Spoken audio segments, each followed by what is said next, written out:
இன்னைக்கு எங்கள் குலதெய்வ கோயிலுக்கு போயிருந்தேன். எங்கள் குலதெய்வ கோயில் பங்கார்பேட்டில் இருக்குது. அதனால் சீக்கிரம் கிளம்பிட்டேன். இதுதாங்க எங்கள் குலதெய்வ கோயில். ஃபஸ்ட்டு எங்கள் அம்மாவை பார்த்துட்டு கோலம்லாம் போட்டுட்டு உள்ளே போய் அபிஷேகத்துக்கு ரெடி ஆகிட்டோம். கரெக்டாக ஒரு 7 மணிக்கெல்லாம் அபிஷேகம் ஸ்டார்ட் ஆயிடுச்சு. முடியறது ஒரு 10 மணிக்கிட்ட முடிஞ்சுது.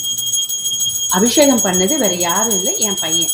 எங்கள் அம்மாவுக்கு அலங்காரம் ஆரம்பிச்சிட்டாங்க. நான் போய் பொங்கல் வைக்க ஆரம்பிச்சிட்டேன். பொங்கல் பொங்குறதுக்குள்ளே மாவளுக்கு ரெடி பண்ணியாச்சு. எல்லாத்தையும் முடிச்சுட்டு உள்ளே போய் பார்த்தா எங்கள் அம்மா குறத்தி அலங்காரத்தில் அவ்வளோ அழகாக இருக்கா. சாதா டைமில் பார்த்துட்டு இருக்கும்போதே எங்கள் அம்மாவை பார்த்துட்டு இருக்கலாமே இருக்கும். இப்போ பம்பை உடுக்க சலம்பெல்லாம் அடிச்சதுல போனதே தெரியல. 2 மணி நேரம் அதுலேயே ஆனந்தமாக நின்றுட்டேங்க. முன் பாதக தண்டை கொடுசும் முத்து மூக்குத்தியோ ரத்தின பதக்கமும் தீபார்த்தனை நல்லா காமிச்சிட்டு தாம்பூலம் கொஞ்சம் வாங்கிட்டு வரணும். தாம்பூலமும் பிரசாதமும் எல்லாருக்கும் கொடுத்துட்டு நீங்களும் நல்லா இருக்கணும், நாங்களும் நல்லா இருக்கணும், நம்ம சுற்றி இருக்கிறவங்க எல்லாரும் நல்லா இருக்கணும்ட்டு சாமி கும்பிட்டுட்டு வந்துட்டோம்மா.